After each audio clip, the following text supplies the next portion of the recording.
It's a really wild place, potentially quite dangerous. So the idea is to get up in the morning and have a look around, make sure that the sea is correct, and take off at the right tide.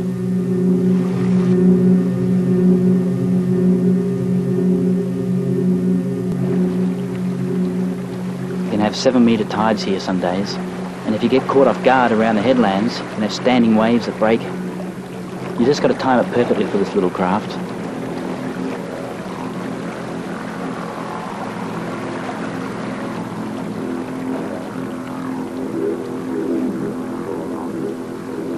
This is my idea of adventure. It's connecting with the wilderness.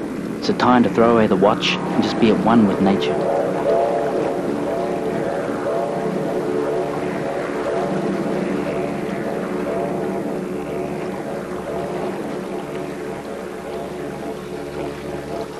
I knew the Lipper was built pretty light, and I thought, well, if it was to break up in a big sea, I could just cut the ropes and lashings with a knife, and then we could take off in the sea kayak and be pretty safe. Safe? I was dreading being in the water for 1 minute, because the sea's just alive with sharks, and the estuaries are full of crocodiles, and then if you did go ashore, it's hard to find water anyway.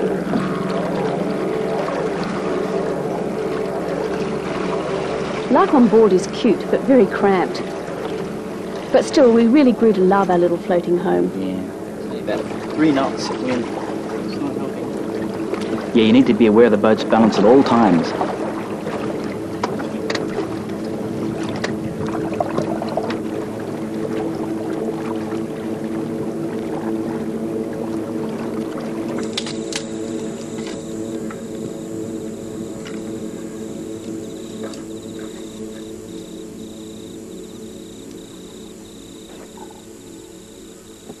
Could you shine the torch for me, please, darling?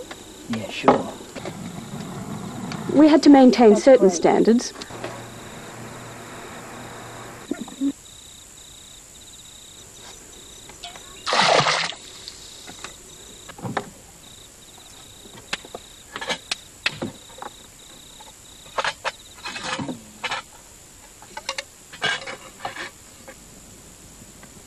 Yeah, you should never use rocks, because they explode, but these bits of coral balance fine. Ah, very clever.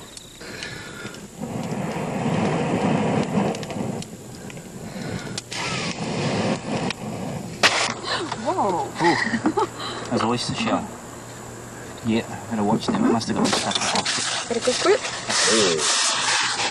Ooh.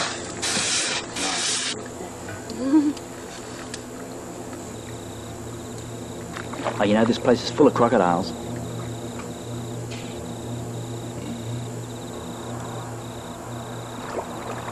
Just over there, that noise. Oh, God, this must have been one of the most nerve-wracking nights of my life. Mud and mangroves for miles.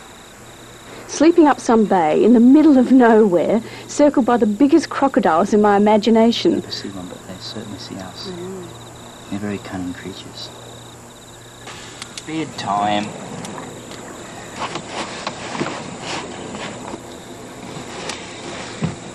Fire out a minute, turn the lights out, and the glow candles and the stuff.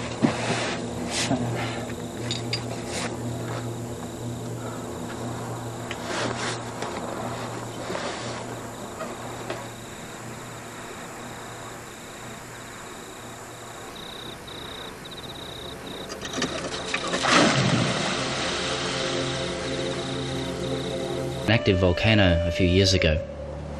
We found that there was nowhere you could really land and camp.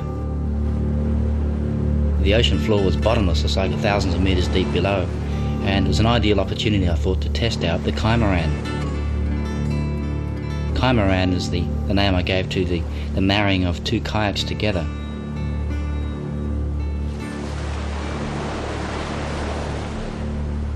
I arranged the rigging on the Kaya-maran to suit the tent, and I wasn't really sure of how it's going to hold together, whether it could handle up to rough seas or how it would really go.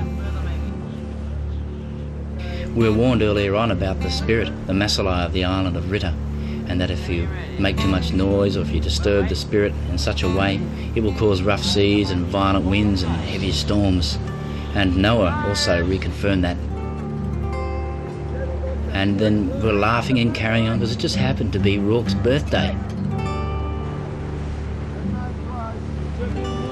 I noticed that the speckle of rain started on the roof, and harder it became, and the wind started to whistle, and then it started flapping, and Noah was saying, "Larry, we have disturbed the masala of the island, you know this." Yeah, well, the steam, this is really boring, man. It's okay, it looks beautiful. Alright, so, hang up, let's scold ourselves. Catch. Alright. While it's going, we need to... It's great for doing the dishes, eh? It's the biggest kitchen sink I've ever did sing. Night, guys. Good night. Night, Noah. Night, lads. At first light, we disassembled the tent, flung the tent inside the kayaks, put up the parafoils in the sky, and downwind we went.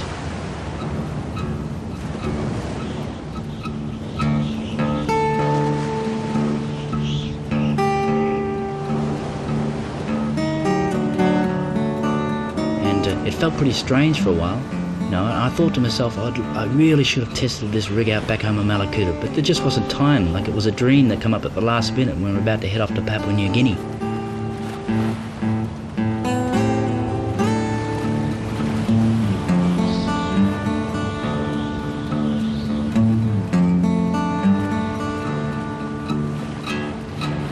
So we're heading across to Sakar Island.